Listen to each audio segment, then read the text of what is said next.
Season 2 of Anything Goes with DJ Happy is finally here and you don't want to miss this. We're talking fresh topics, new perspectives, and new line of guests. You never know what's coming, and that's the fun part!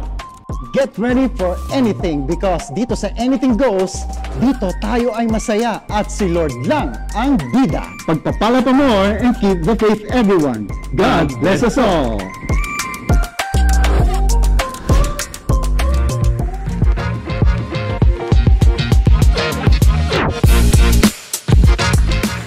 Alright, a blessed evening to each and everyone. Welcome to Anything Goes with DJ Happy on GCCF and CUMC.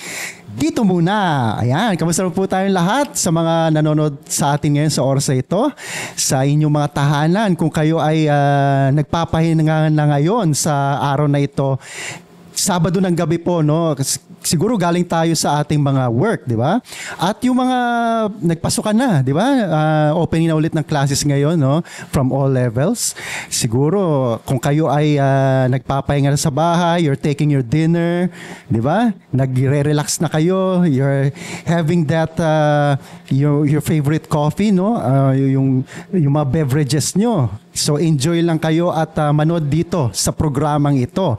At sa mga nasa labas pa po, no, kasalukuyang nasa kanilang mga biyahe pa, wherever you are, no, stay safe po, no.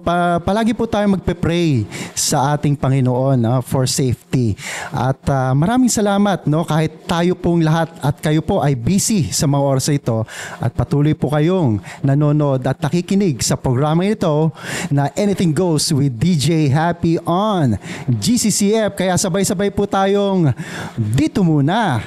Kaya dito po sa Anything Goes, tayong lahat ay masaya at si Lord lang ang bida. Alright. So sa gabing ito, isang mapagpalang gabi po ulit sa ating lahat. Let us always be reminded na kailangan po ay lagi tayong kalmado, lagi tayong relaxed, lagi tayong cool-headed, ika nga. Bakit po? Let us always be peacemakers, no? Blessed are the peacemakers, sabi nga sa Biblia, no? Kaya kung ano pang kung nasaan sitwasyon tayo ngayon, kung nakakaranas tayo ng traffic, no? Nandiyan kayo ngayon sa labas. Siyempre po, no, ang tendency dito, madali tayong mag-init, di ba? Uminit yung ulo natin, madali tayong mapagod dahil nga minsan nakakatulong din yung nakakadagdag pa yung climate natin, di ba? Yung mainit yung panahon natin. Of course, because nasa tropical country tayo. Kaya dapat tanggapin po natin yan. Hanapin po natin ang mga magagandang points sa kahit anong bagay. Kahit ito ay sa tingin natin ay negative, lagi po nating iisipin there is always good in everything. Ayan. Kaya let us always be reminded on that. Alright. So sa gabing ito, meron ulit tayong makakakwentuhan. Meron tayong special guest. At napaka-special po talaga ng ating guest na ito. Unang-una po, he is a singer. Wow, a singer and songwriter. So meron siya mga original na compositions niya. And ito pa po, napakahusay po nitong gumawa ng cover songs. Minsan po, nahihigitan pa niya yung mga original artist. Wow. You know, ayan. Oh, no kidding po yan. So may experience nyo po yan later on in this show. At isa pa po, he is also an industrial engineer. Wow, di ba? Singer na, napaka matalino pa, mahusay na isang industrial engineer. At mamaya po explain niya po rin kung ano po yung isang industrial engineer at bilang isa na rin pong singer. Kaya, ladies and gentlemen, please welcome our special guest for this evening. Walang iba po kundi si Engineer Joshua Blas. Woohoo! Hello, Josh. Kamusta naman? Hello, Kuya Happy. Okay naman po ako. It's nice to meet you again po. Ayan, oo nga, no? Medyo long time no see. Yeah. Parang I think last parang last 3 years or last 2 years pa ata yung last na ano natin pagkikita. Ang tagal na. Yeah. And by the way, no, si Josh, as we call him, no, si Josh, ay also a member of the Lamplighters Band dito po sa GCCF, dito po sa Central United Methodist Church. So mamaya ikikwento niya bakit dating kasama lang siya, ba't hindi na ngayon? So bago tayo magpunta doon, no, kamusta naman Josh? Ano naman ang ating mga pinagkakabalahan ngayon? Yeah, okay. Thank you so much, Kuya Happy. No? So before that, I'd like to greet the viewers of Anything Goes with DJ Happy. And it's a pleasure to be here sa podcast ni Kuya Happy. No? So isa siya sa mga nililook up ko din dito sa CUMC. Specifically sa Lamplighters. So sobrang natutuwa ako na nakita ko siya ulit ngayon here. So ano ba pinagkakabala ko sa buhay ngayon? Well, medyo busy sa work now. So I've been yung office kasi namin sa Makati now. So mostly dun ako naka-assign from Monday to Wednesday. So dun ako mostly. And then aside from that, I'm also busy with other stuff. Syempre singing pa din. So I'm still a wedding singer here sa Central UMC, and at the same time accepting gigs pa din. So para sa mga gusto ng wedding singer or debutant singer, so available ako. Ayan, isingit mo na rin yung Facebook page mo. Yes, so my Facebook page, yung Facebook profile ko na lang is Joshua Blas. You can also reach out to me sa Instagram. So that's hey, this is JB _ So yun yung pangalan ko sa Instagram din. So you guys could reach me there para sa mga inquiries nyo for anything related to wedding singing, debut singing, or any kind of gigs na ma-offer nyo. Yeah, thank you so much. Pwede rin ba yung clown? Right now parang hindi pa. Nagpa-practice pa ako. We're getting there. Yes. No, kidding aside, no. Very happy ako, no, Josh, no, kasi nga yun nga 3 years ago yung huling kita natin. Actually, matagal na yung 3 years ago na yun ang huling nagkasama ulit tayo. I think so.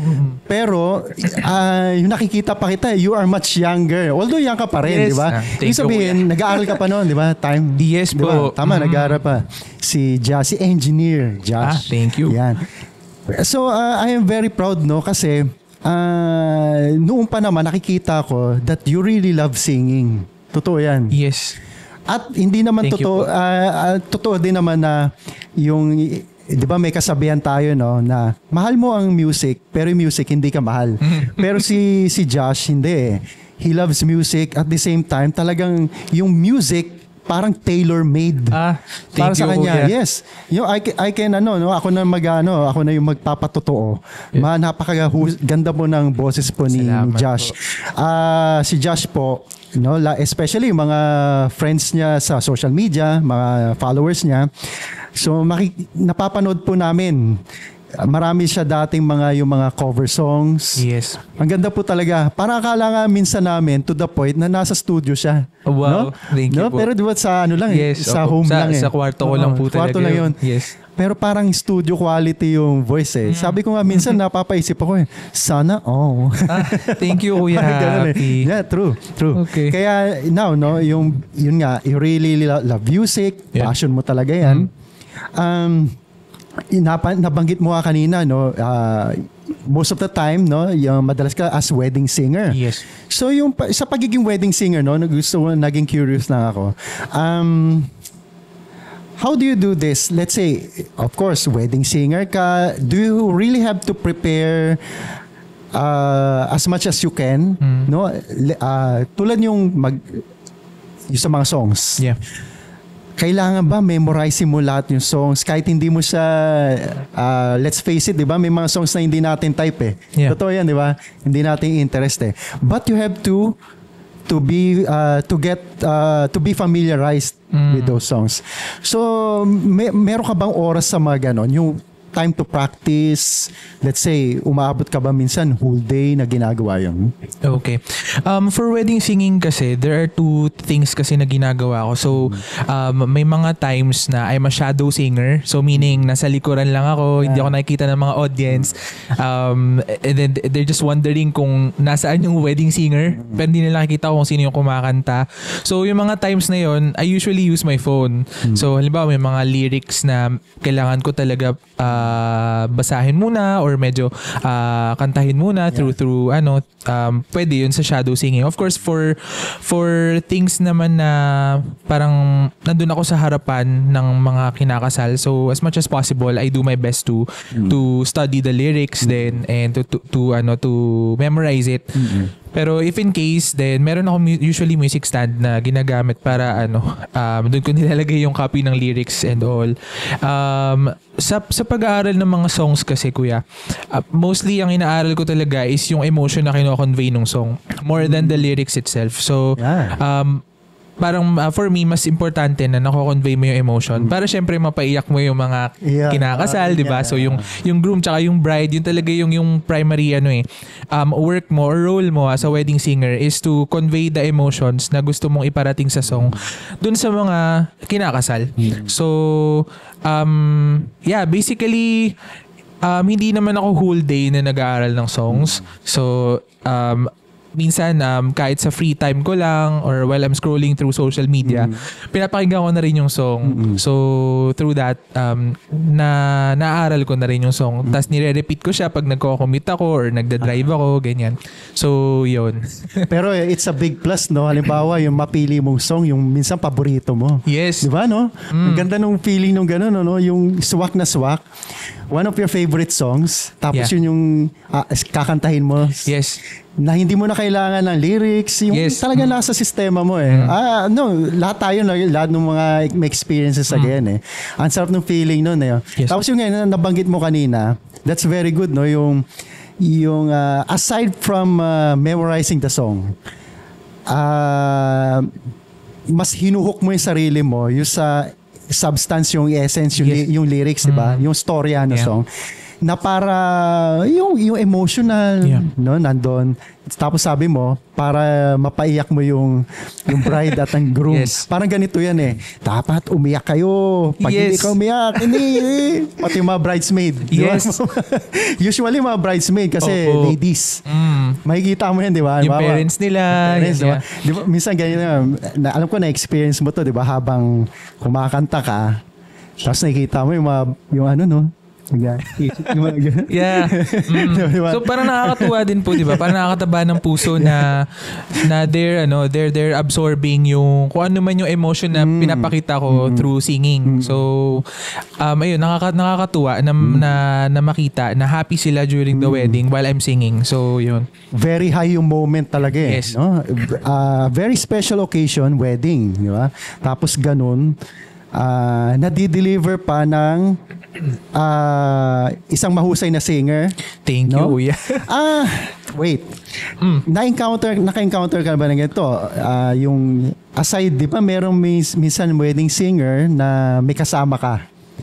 Minsan hindi mo kilala. Yes. Ganon.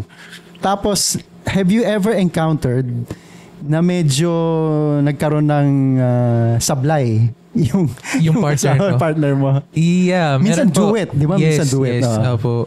I think meron po akong mga instances na gano'n na nangyayari. No?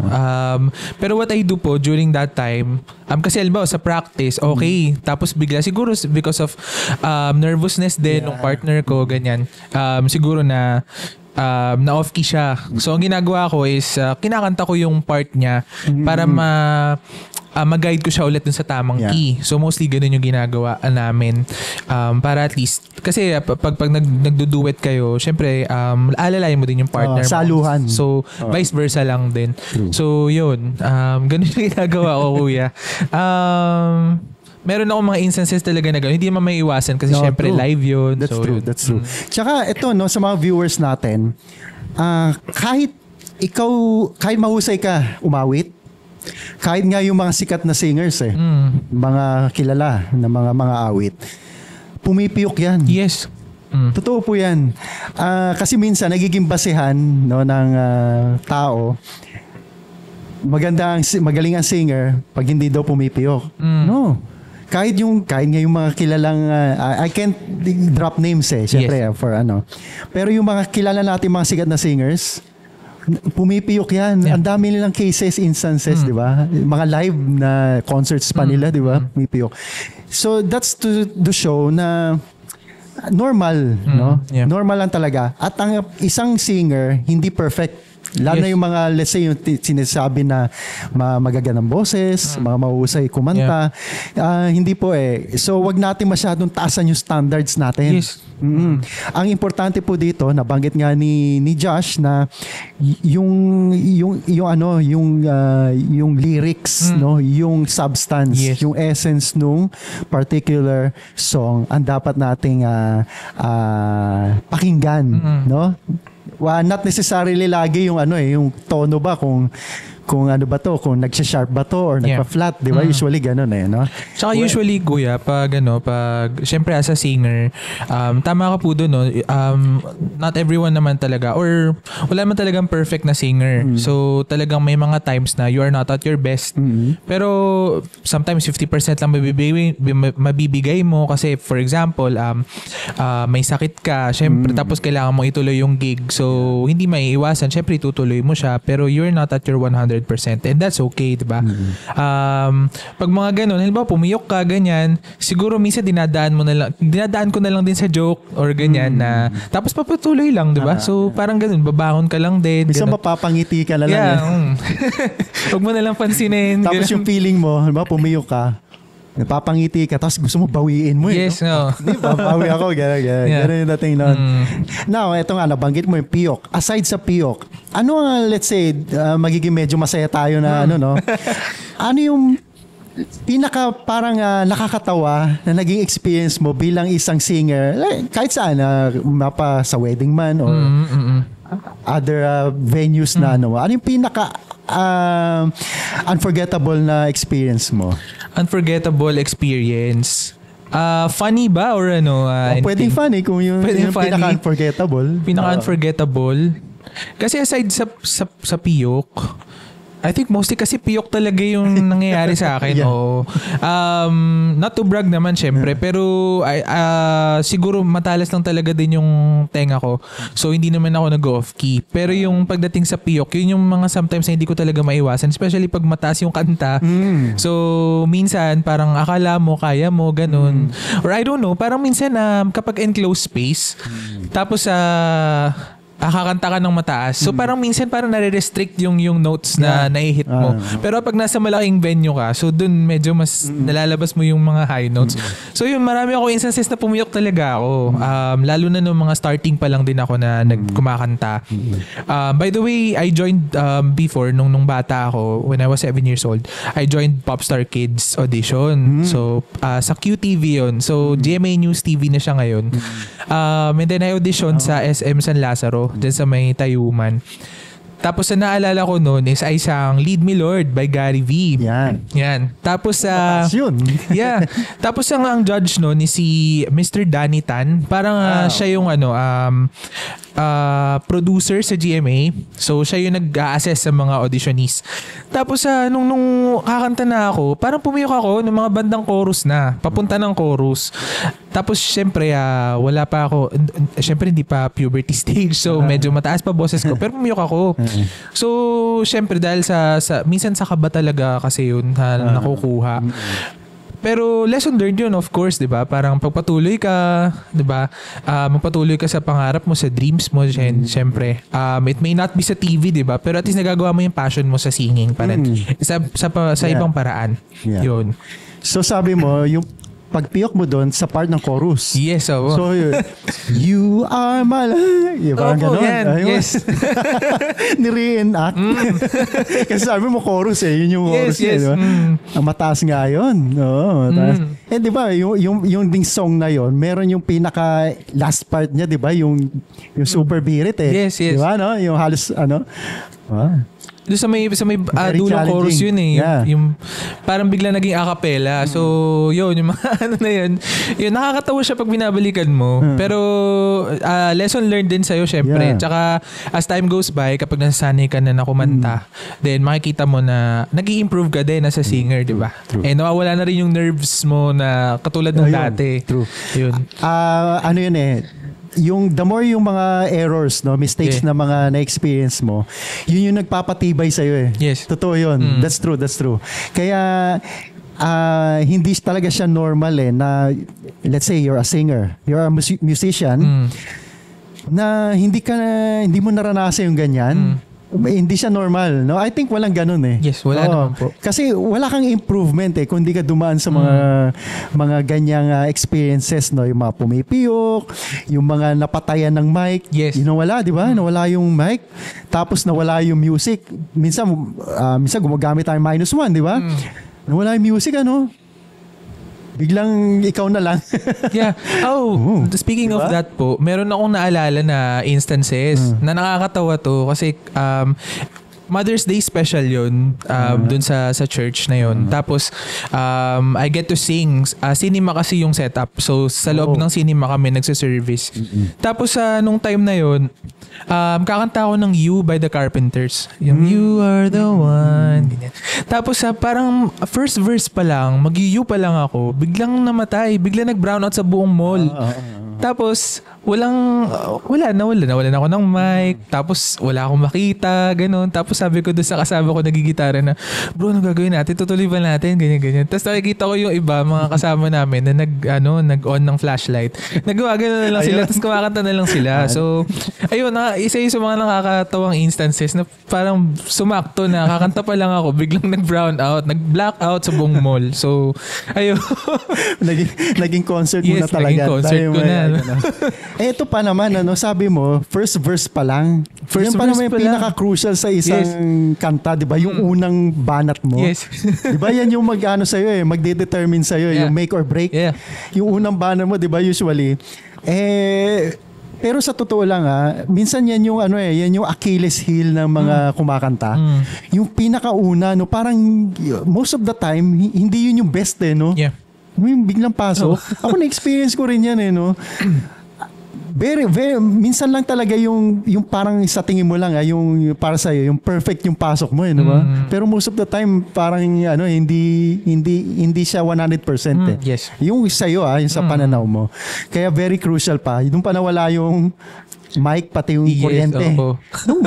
Buong mall po, yes. Nagsigawan yung mga tao. Opo, nagsigawan sila. Diba, rinig na rinig, kitang-kita. Tapos eventually, gaano katagal yung yung nawala yung... Saglit lang po, parang mga siguro 30 seconds lang, ganun. Or 15 siguro mga ganyan. Nawala yung kuryente. Siguro naon na agad yung generator or something. Sa Robinson's Mall kasi. Ayun. Sorry, nasabi ko yun. Okay na. Ayan. Yeah. Pero yun nga, that is a really funny experience no, na mo. I'm sure marami ka pa yan Siyempre hindi mo lang maalala as of now. Pero marami talaga yan. Now, moving on, no, Josh. Bilang isang mga awit, no, marami tayong mga techniques natin, yung mga diskarte natin sa sarili natin, kung paano natin na-preserve, no, yung ating voice, paano natin naalagaan.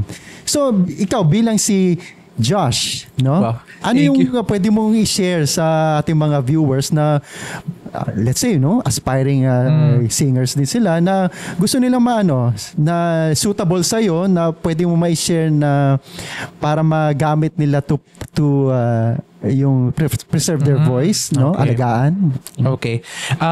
Siguro off the top of my head, meron akong 2 tips siguro na nag-work sa akin. So, I don't know if this will work for you kasi iba-iba din naman tayo. Number 1, hindi ako uminom ng malamig na tubig talaga. Like, normal temp lang na water. So, yun lang mostly yung ginagawa ko. Naghahanap talaga ako. Even kapag go-order kami sa fast food or sa restaurant, so manghingi talaga ako ng normal temp temp na water. Ayun, that's number 1. And then number 2 is I don't eat spicy foods. Kasi I also have GERD or acid reflux. So, syempre, that bawal din explains, talaga yun.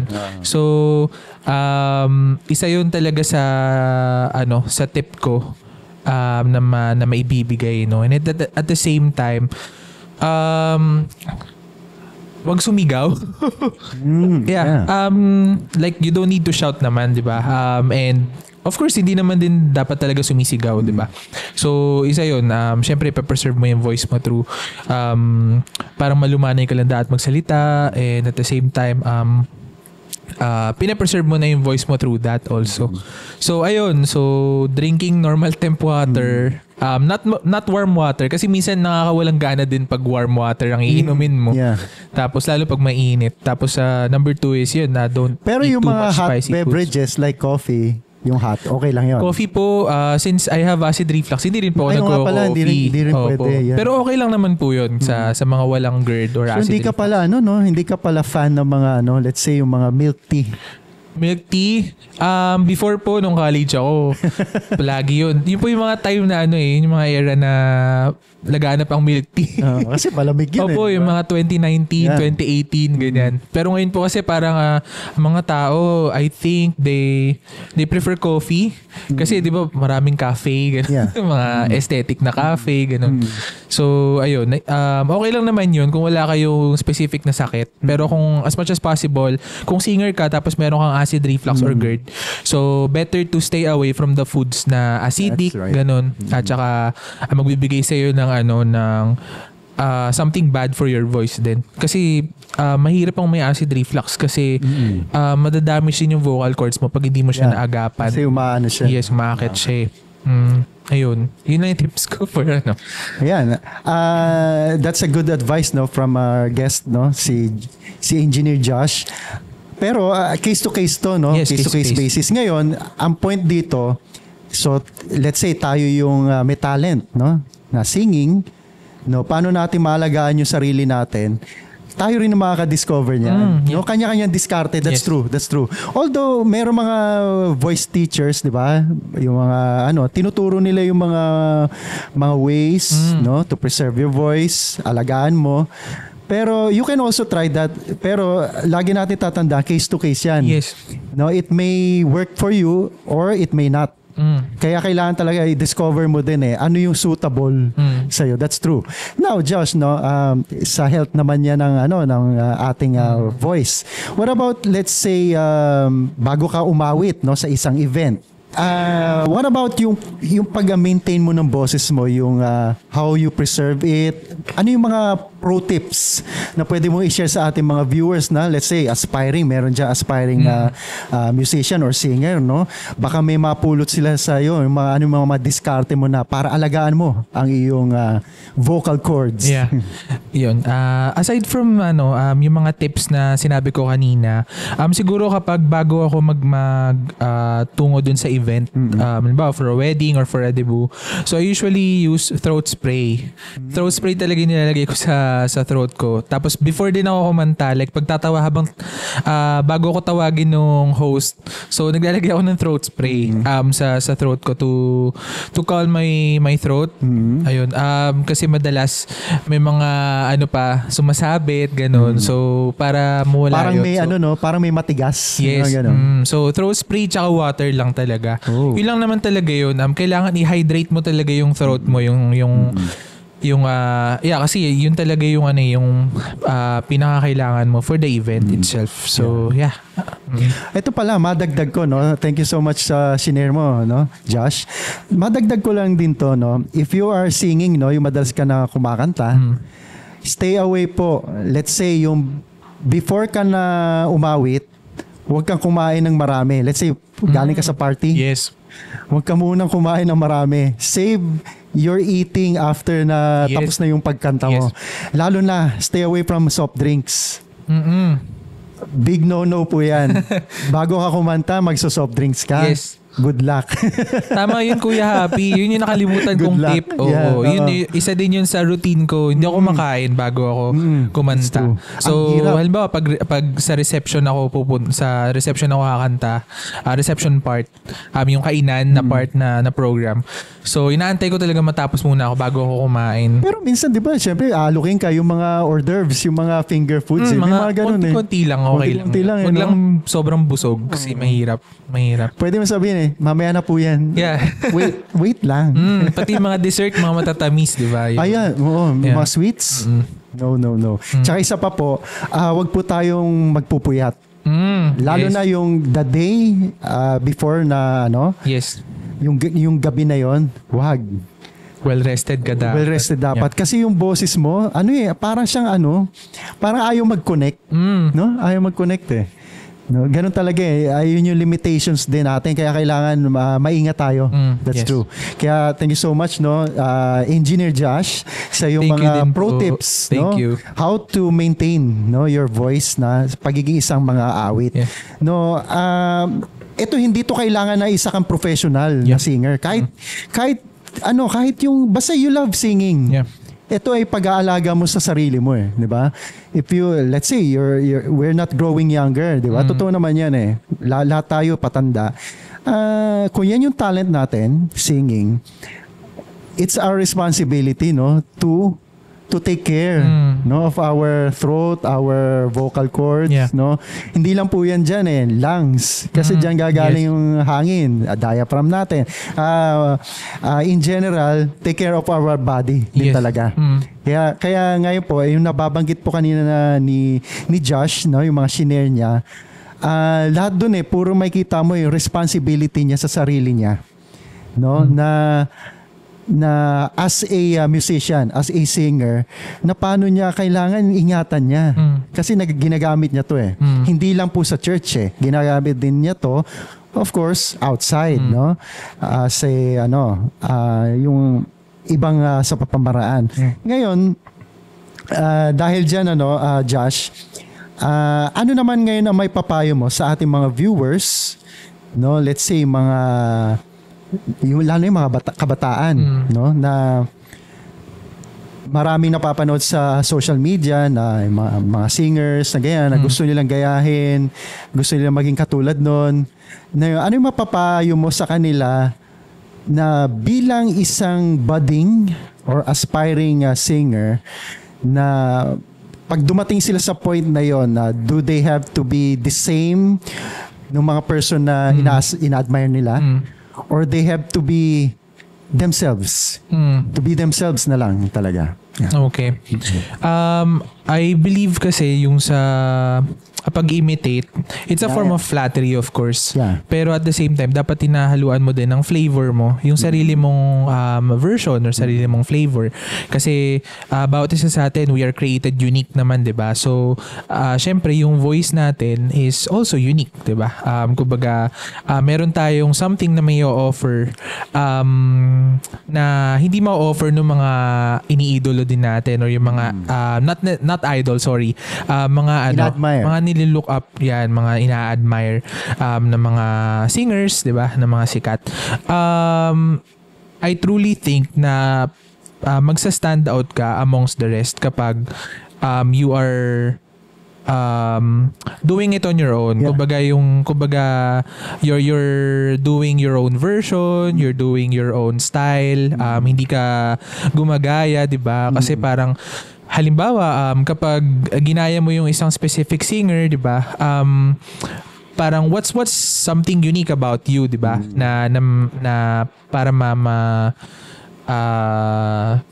makilala ka talaga. Then kung yun talaga yung passion mo din, at the same time hindi lang din naman sa kumbaga you want to be known, pero at the same time you also want to do it kasi you love singing, you love music, to express yourself, 'di ba? So even if when you write songs, 'di ba, you don't do that para maging popular first and foremost. That's secondary to that, of course. Pero at the same time, you're doing it because that's your passion. That's how you feel. and you want to convey the feeling of the song that you wrote. So as a songwriter, 'di ba, and as a singer, yun talaga dapat ang mauna. Yeah. Emotion, then you can imitate but you need to do it parang another you do another flavor dun sa style ng singing mo. Okay. I think yun din naman yung hinahanap ng mga judges. For example, mag-audition ka sa isang singing competition. So they're also looking for someone or something na unique, di ba? Unique, yeah. Yun lang po ang mapapayo ko. No? Just be yourself kapag kumakanta. Don't think about like imitating din masyado, di ba? You could have them as your inspiration. For example, syempre kasi ito yung mga usual na mga songs na pinapakinggan mo, mga artists na pinapakinggan mo. So makukuha mo yung style ng singing nila. Pero at the same time, we need to have or to find your own flavor, yung find your own voice. Yun. Basically, yun yung final tip ko for all our viewers dito sa Anything Goes with DJ Happy. So, very well said, no, Josh. Maraming salamat for being here now. The floor is yours. Kung meron kang gustong batiin, i-promote, no? Shout out. Let's go. Okay, thank you so much, Kuya Happy. So, hello again sa mga viewers ng Anything Goes with DJ Happy.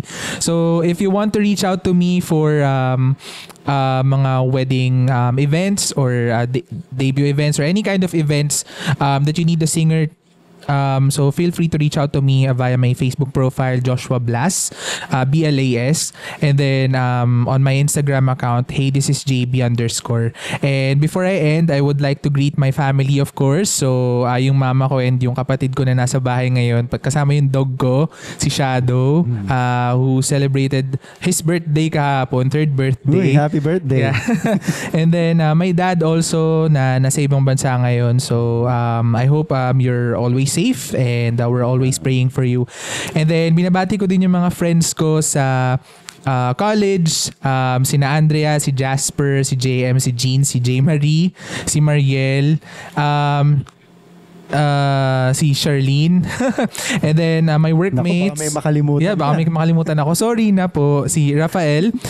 And then my workmates also, yung sa work ko dyan sa Apex Global. So hello everyone. Sana mapanood nyo tong episode na to. And yeah, I'm really happy to be here, Kuya Happy. And it's been a long time since I saw you.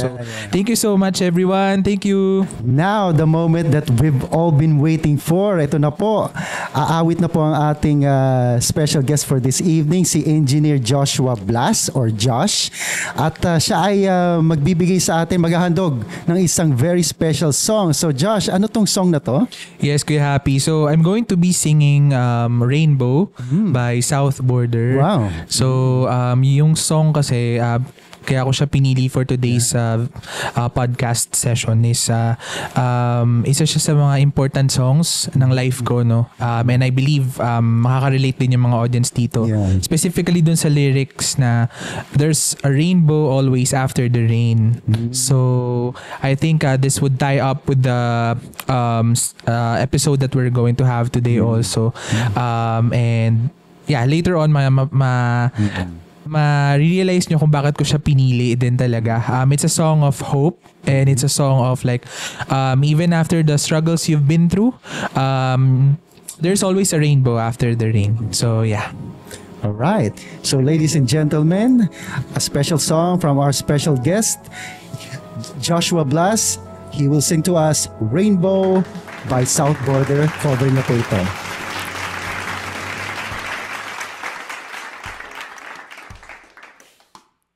Falling out, falling in, nothing sure in this world, no.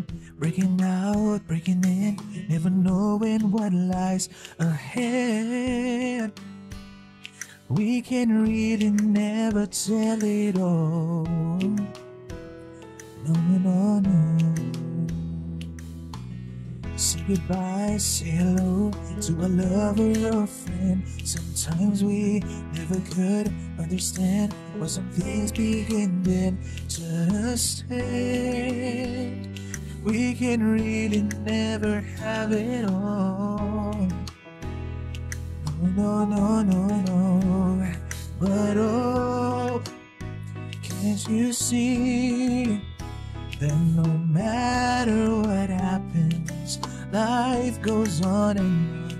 So baby, be smile, 'cause I'm always around you, and I'll make you see how beautiful life is for you and me.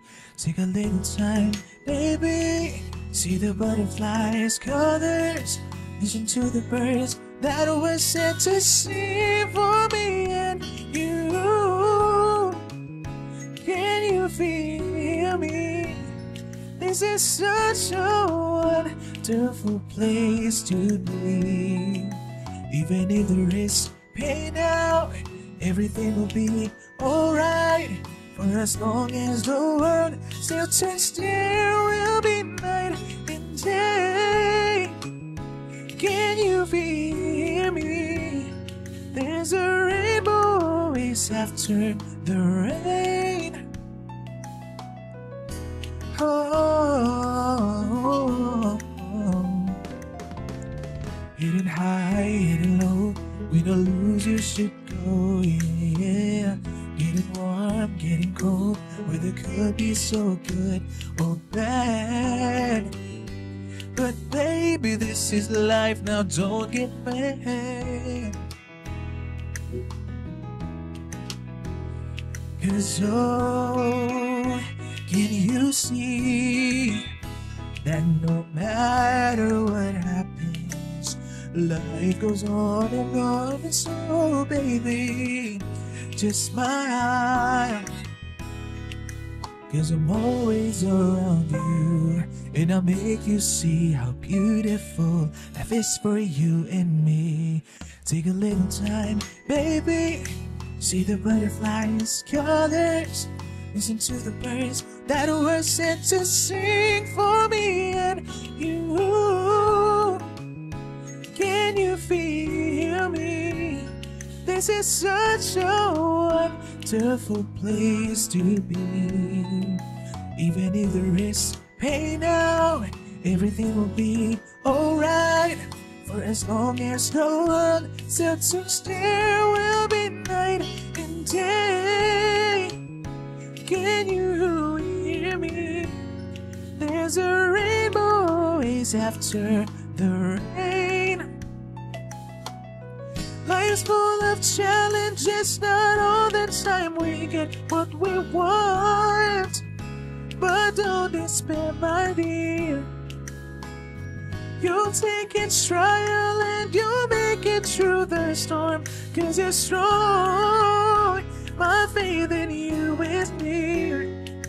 So I say one second, this was wonderful. Yeah. Let us celebrate life that's so beautiful. So beautiful. Colors, listen to the birds that were sent to sing for me and you. Can you feel me? This is such a wonderful place to be. Even if there is pain now, everything will be alright. For as long as the world still turns, there will be night and day. Can you hear me? There's a rainbow always after the rain. Wow. Congratulations sa Engineer Thank Jack. you, Sabi Kuya ko sa Happy. inyo napakaganda ng boses ng ating special guest for this evening. Thank you so much po. No? Very heartwarming, no? Siguro yung mga nanonood sa atin diyan, especially yung mga single girls out there, siguro may mga kinilig diyan. Yes. Yan. Thank you so much, no, Josh, sa special Thank you din song po. na yan. Napakaganda at totoong napakaganda ng boses mo. Now, dadako naman tayo sa iyong personal life. Pero, Abangan po natin ito next episode po dito po sa Anything Goes with DJ Happy on GCCF and CUMC. Next Saturday po ulit 7 p.m. sa Facebook Live and YouTube. So right now, thank you so much. Thank you, Kuya Engineer Happy. Josh, Thank you for so being much. here with us, for being here na umawit ka at nag-share ka ng napakagandang mga inspirational and funny experiences mo no sa ating mga viewers. Maraming salamat din pala no sa mga viewers natin, mga OFWs no, wherever you are, whatever the things that you are doing right now. Always stay safe po. Take care po kayo dyan palagi at palagi po tayong magdadasal po sa Panginoon. Sa mga nanonood po rin po ngayon sa mga oras ito, maraming salamat din po sa pagtangkilik po at panonood dito po sa programang ito. Let us always be reminded no, that we can make a difference in our work. We can make a difference in our school. We can make a difference in our church. We can make a difference in our homes. And we can make a difference in everywhere we go. Paano po yun? Basta po tayo po ay nasa Panginoon. We can always make a difference. At alam natin, yung pagbabago at yung na magagawa natin ay nasa tama. Because God should always be, hindi pala should, must always be at the center of our lives. And ito, tandaan rin po natin na we are God's masterpiece. Ayon nga po sa Ephesians chapter 2 verse 10. We are God's handiwork. Nilikha tayo ng Panginoon with a purpose, with a reason. Hindi po tayo nilikha ng Panginoon dahil gusto lang niya. Di ba? Pwede ba yun? Di ba? Yung ginawa lang niya tayo, gawin na lang kita. Hindi. Ginawa niya tayo with a reason. No? Ano yung reason na yun? So, tayo po yung makaka-discover nun. Ano yung purpose natin? Our purpose is to serve, worship, and glorify the Lord. Kaya meron po tayong halaga. No? Kaya kapatid, kung meron kang pinagdadaanan ngayon, maliit man o malaki, whether great or small nga, ika nga, yung problemang hinaharap mo, cheer up, no? Nilikha ka ng Panginoon, lahat tayo nilikha ng Panginoon. Kaya ibig sabihin nun, meron tayong patutunguhan. No? Lagi po natin tatandaan yan. Smile lang po tayo palagi. Lagi po tayong magdadasal sa Panginoon. Let us always cling to Him. Diba? Dahil lang answers po ay manggagaling lang sa Kanya. Wag po tayong lumayo sa Kanya. Lumapit po lagi tayo sa Panginoon. Alright. Again, thank you so much mga viewers natin. This is again DJ Happy saying, pagpapala pa more and keep the faith everyone. God bless us all.